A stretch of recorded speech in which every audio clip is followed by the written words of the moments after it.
Hello students, class 9, chemistry, chapter number 4, structure of atom.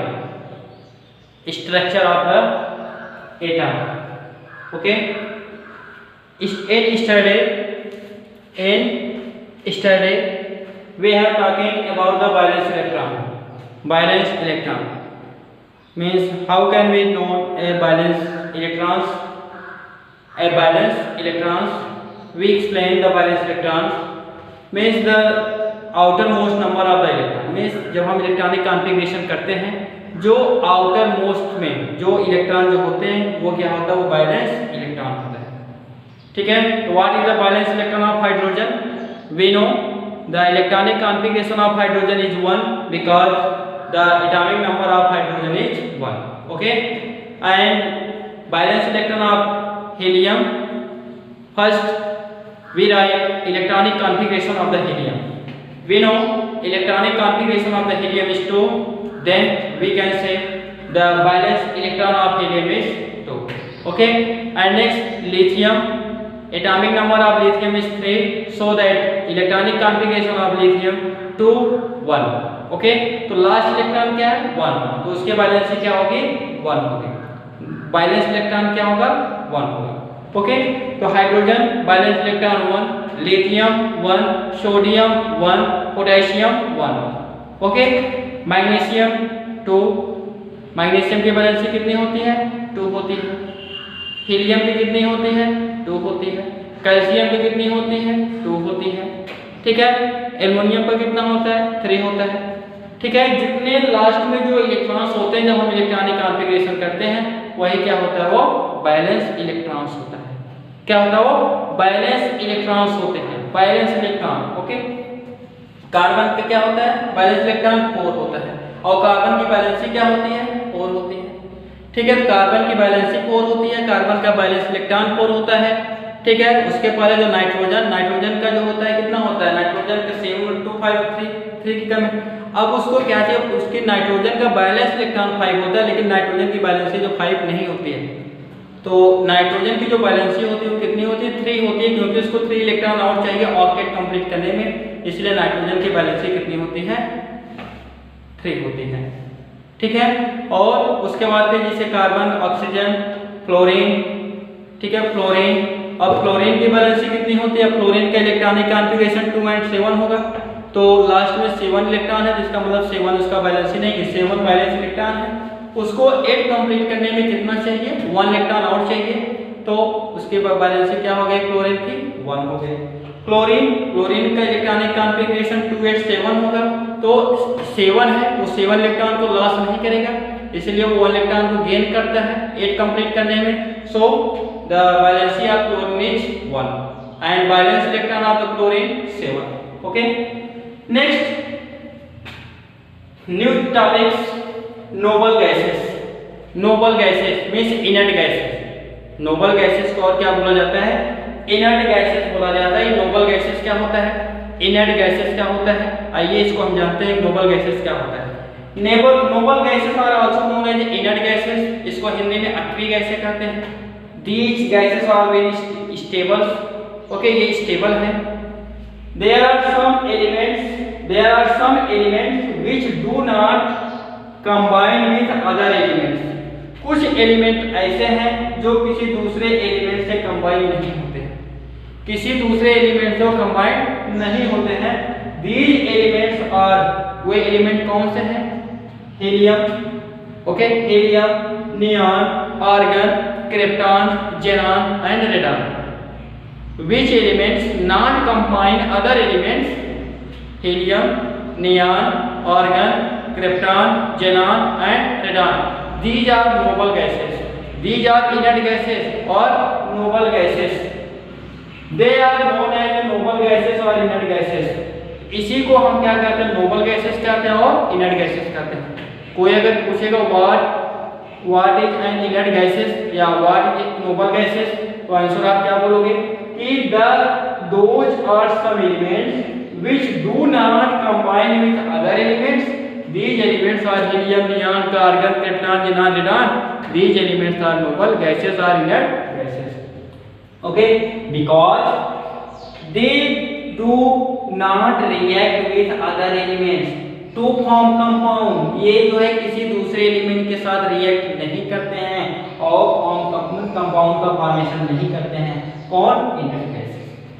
We know that only the outermost electron of an atom take part in a chemical reaction. Okay, we know means हम जानते हैं जो outer most electron है किसी भी atom का, जो outer most electron होता है वही किसी केमिकल रिएक्शन में क्या करता है? पार्टिसिपेट करता है, जैसा कि मैंने कल बताया। मींस जो बैलेंस इलेक्ट्रॉन्स होते हैं, जो बैलेंस इलेक्ट्रॉन होते हैं वही किसी भी केमिकल रिएक्शन में क्या करते हैं? वो पार्टिसिपेट करते हैं। ये जो सोडियम की बैलेंस, सोडियम का इलेक्ट्रॉनिक कॉन्फ़िगरेशन 281 होता है, 281। तो 1 क्या है? लास्ट उसका आउटर मोस्ट सेल में जो 1 है, तो वही 1 ही जो है वही क्या करेगा? वो पार्टिसिपेट करेगा, जो 1 है लास्ट का। ठीक है, बाकी और जो पहले इसके 8 है और 2 है वो किसी भी केमिकल रिएक्शन में पार्टिसिपेट नहीं करते। Okay, since noble gases are chemically unreactive, जो नोबल गैसेस होते हैं ये क्या होते हैं? अनरिएक्टिव होते हैं, ये रिएक्ट नहीं करते, अनरिएक्टिव होते हैं। We must conclude that the electrons arrangement in their atoms are very stable। इसके जो एटम्स होते हैं बहुत ही स्टेबल होते हैं, which do not allow the outermost electron to take part in the chemical reaction। वो इतने स्टेबल होते हैं जो इनका आउटर मोस्ट इलेक्ट्रॉन होता है वो जो है उसको जो है वो अट्रैक्टिव नहीं होते हैं किसी के साथ जो है रिएक्ट करने के लिए या किसी के साथ जो है कंबाइन करने के लिए। ठीक है, वो रिएक्ट नहीं होते हैं। नेक्स्ट उसके बाद आपको मैं बताऊंगा कि electronic configuration of noble gases. Electronic configuration of noble gases क्या है? नोबल गैसेस आपको पता है क्या? नोबल गैसेस कितना है? 6 है। Helium, neon, argon, krypton, xenon है, रेडॉन। 6 नोबल गैसेस है। कितने gases? 6 noble gases. First helium, neon, argon, krypton, xenon and radon. 6 noble gases.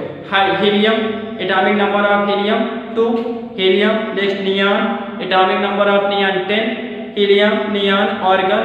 Argon में क्या है? एटॉमिक नंबर 18, आर्गन हो गया। उसके बाद क्या बचा? Helium, neon, argon, krypton. Krypton का कितना है? 36। क्रिप्टॉन का कितना है? 36।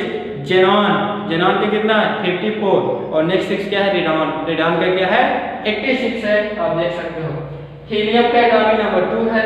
नियॉन का कितना होता है? नियॉन का 10 है, यहाँ पे मैंने इसको 8 राइट दिया, नाम है 10। Helium 2, neon 10, argon 18, krypton 36, xenon 54 and radon 86। These are atomic number.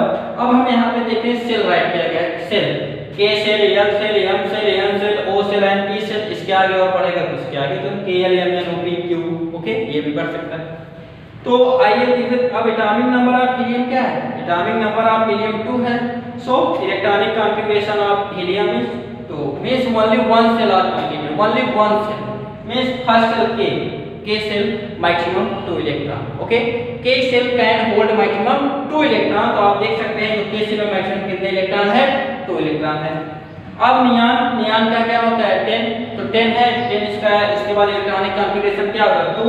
First में मैक्सिमम 2 हो सकते हैं और सेकंड में मैक्सिमम कितने हो सकते हैं? 8 हो सकते हैं। तो आप देख सकते हैं लास्ट वाले में कितना? 8 है। और जिस एलिमेंट के लास्ट में 8 इलेक्ट्रॉन है वो एलिमेंट क्या होता है? सबसे ज्यादा क्या होता है? स्टेबल होता है, वह किसी भी के साथ रिएक्ट नहीं करते हैं। आप देख सकते हैं यहाँ पे 8 है और 8 क्या? स्टेबल है। ठीक है, अब उसके बाद नेक्स्ट है आर्गन। आर्गन में कितना होता है? 18। तो क्या हो गया? 2 8 8 2 8 मतलब 10 हो। 2 और 8 क्या हो गया? 10 हो गया। और यहाँ पे क्या हो गया? 8 मतलब 18। यम सेल में कितना है? इसके 8 है। तो 8 है तो ये भी क्या है? स्टेबल है। ओके, नेक्स्ट है क्रिप्टॉन। क्रिप्टॉन का एटॉमिक नंबर कितना होता है? 36 होता है। फर्स्ट के सेल में कितना आएगा? 2 आएगा। एल सेल में कितना आएगा? 8 आएगा। एंड एम सेल में कितना आएगा? 18 आएगा। और एन सेल में कितना आ रहा? 8 आ रहा है। तो इसके लास्ट में भी कितना आया? 8 आया। आप देख सकते हैं 8 2 10, 10 और 8 10 और 8 18 और 3 18 36 हो गया।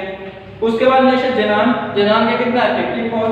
फर्स्ट सेल में 2, उसके बाद 8, फिर थर्ड सेल में 18 क्योंकि 18 होना चाहिए थर्ड सेल में, आप जानते हो। एल सेल में भी 18, ये जबकि एल सेल में मैक्सिमम 32 होते हैं लेकिन 32 नहीं होकर के क्यों ओ सेल में आ गया, ये आपको हायर क्लास में आपको बताया जाएगा। ठीक है, फिर उसके बाद नेक्स्ट है रेडॉन। इसका एटॉमिक नंबर 86 होता है। 2, 8, 18, 32, 18 एंड 8। ठीक है, तो आप देख सकते हैं जितने भी ये एटॉमिक जो नोबल गैसेस है इनके आउटर मोस्ट शेल में सभी में क्या है, मींस सिर्फ 1 को छोड़ करके, मींस 1 को छोड़ करके आप सभी में देख रहा हूं सभी के आउटर मोस्ट जो है यहाँ पे शेल है, आउटर मोस्ट शेल में कितने इलेक्ट्रॉन है, 8 इलेक्ट्रॉन। ठीक, आउटर मोस्ट शेल में कितने इलेक्ट्रॉन है, 8 इलेक्ट्रॉन है, except helium, only except helium, सिर्फ हीलियम को छोड़ करके सभी एलिमेंट के पास कितने, जो आउटर मोस्ट शेल में कितने इलेक्ट्रॉन है, 8 इलेक्ट्रॉन है।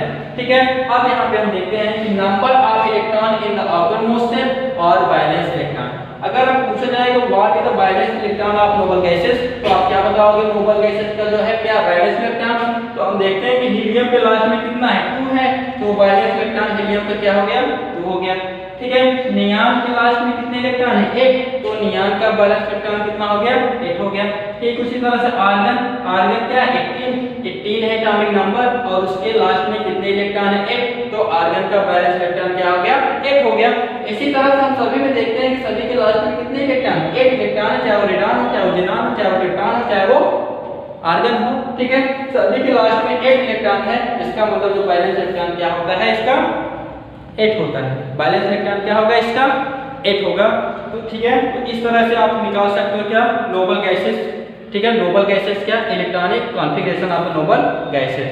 ओके, आइए उसके बाद कुछ और हम बता रहे हैं कि if we look at the number of electron in the outermost shell of the inert gases, ये मैंने आपको बता दिया। मींस अगर हम आप देखोगे इनर्ट गैस के आउटर मोस्ट शेल में आपको क्या दिखाई देगा कि the outermost shell of the inert gas in the we have find the only one inert gas, helium has 2 electrons, सिर्फ only one element, only one inert gases find the 2 elements, 2 electron and all have the 8 electrons. Okay, we know that the outermost shell of an atom can accommodate a maximum of 8 electrons। जानते हैं कि जो micro outer most shell होते हैं उसमें maximum कितने electron हो सकते हैं, 8 इलेक्ट्रॉन हो सकते हैं, एक्सेप्ट हीलियम में हीलियम को छोड़ करके। This means that all the noble gases have a completely filled outermost shell. This means all noble gases are completely filled, means completely filled outermost shell. Since the atom of the inert gas are very stable, atom of the inert gas are very stable and have 8 electrons in their outermost shell. 8 electrons in their outermost shell. Okay. ठीक है, इस तरह से जो है आप जो है निकाल सकते हो क्या, noble gases, about the noble gases. आज आपको सिर्फ मैं आपको बता रहा हूँ नोबल गैसेस। ठीक है, अगर एग्जाम में अगर आ जाता है कि नोबल गैसेस क्या है, electronic configuration of noble gases क्या है, तो आप जो है इलेक्ट्रॉनिक कॉन्फ़िगरेशन चाहे इसको आप रट लीजिए, क्योंकि अभी आपके कोर्स में सिर्फ 20 जो है, ओनली 20 क्या है कॉन्फ़िगरेशन, तो इसको आप रट सकते हो। और ये ध्यान रखना कि सभी के लास्ट में 1 इलेक्ट्रॉन है, 8 ही होने चाहिए। ओके, बैलेंस इलेक्ट्रॉन से पूछे आप बैलेंस इलेक्ट्रॉन पूछ सकते हो, बता सकते हो। अब उसके बाद जो है नेक्स्ट डे हम आपको, अभी आपको मैंने जो मतलब एक दिन पहले आपको पार्ट नंबर 7, आपको पार्ट नंबर 8 में क्या बताया, बैलेंस इलेक्ट्रॉन। ठीक है, पार्ट नंबर 9 मैंने आपको बताया नोबल गैसेस। नेक्स्ट पार्ट में मैं आपको बताऊंगा बैलेंसी। ओके, तो बैलेंसी जो है मैं कुछ थोड़ा बहुत आपको पार्ट नंबर 8 बैलेंस इलेक्ट्रॉन में बताया हूँ, लेकिन बैलेंसी जो है इसका एक जो है वीडियो बनाऊंगा, एक अलग पार्ट बनाऊंगा, इस नेक्स्ट डे आपको बताऊंगा valency of elements, valency of elements and types of valency, types of valency. ठीक है, तो बैलेंसी के कितने टाइप होता है, इलेक्ट्रो बैलेंसी एंड को बैलेंसी। ठीक है, बैलेंसी ऑफ सोडियम बताऊंगा, बैलेंसी ऑफ मैग्नीशियम बताऊंगा, बैलेंसी ऑफ एल्युमिनियम बताऊंगा, ये सब क्या क्या होता है इसको हम आपको नेक्स्ट वीडियो में बताएंगे। तो आज एक नोबल गैसेस क्या होता है, बैलेंस इलेक्ट्रॉन क्या होता है, इलेक्ट्रॉनिक कॉन्फ़िगरेशन क्या होता है। ठीक है, और उसके बाद क्या बताया था, एटॉमिक नंबर क्या होता है, एटॉमिक मास क्या होता है, ये सभी चीजें आप क्लियर कर लीजिए। कब क्लियर होगा, जब आप वीडियो को बार बार देखोगे तब। एक बार देखने से आपको नहीं क्लियर होगा कि एटॉमिक नंबर कैसे हम निकालेंगे, प्रोटॉन्स क्या होते हैं, इलेक्ट्रॉन्स क्या होते हैं, न्यूट्रॉन्स क्या होते हैं। ठीक है, और इसके पहले जो आपको बताया गया था Rutherford model of the atom, Bohr model of the atom. Okay, Dalton atomic theory क्या थे, ये सभी चीजें, ये चैप्टर जब आप बार बार पढ़ोगे तब आपको जो पूरा टॉपिक क्लियर हो जाएगा। ओके, तो नेक्स्ट डे हम आपको मिलेंगे वीडियो में, नेक्स्ट वीडियो में आपको हम मिलेंगे इसमें valency of electrons, valency of electrons and types of valency, valency of electrons and types of valency. Okay, इस वीडियो में जो है ये वीडियो आपके लिए बहुत इंपॉर्टेंट होगा जो मैं आपको बता रहा हूँ वैलेंसी। ठीक है, तो नेक्स्ट डे मींस जरूर आप रेडी रहिएगा, ठीक है, कि वीडियो को देखने के लिए कब आपका जो है टॉपिक है वैलेंसी, क्योंकि वैलेंसी बहुत पूछा जाता है एग्जाम में कि भाई इसका वैलेंसी क्या होगा, इस एलिमेंट का वैलेंसी क्या होगा, और हम वैलेंसी कैसे निकालते हैं। कभी कभी हम 9th पढ़ लिए, पास हो गए, 10 पास हो गए, लेकिन हमें वैलेंसी निकाल लेते हैं कि वैलेंसी कैसे निकाला जाता है, इलेक्ट्रॉनिक कॉन्फ़िगरेशन कैसे निकाला जाता है, इस एलिमेंट का सिंबल क्या है, ये आपके लिए इंपॉर्टेंट है। Okay, thank you.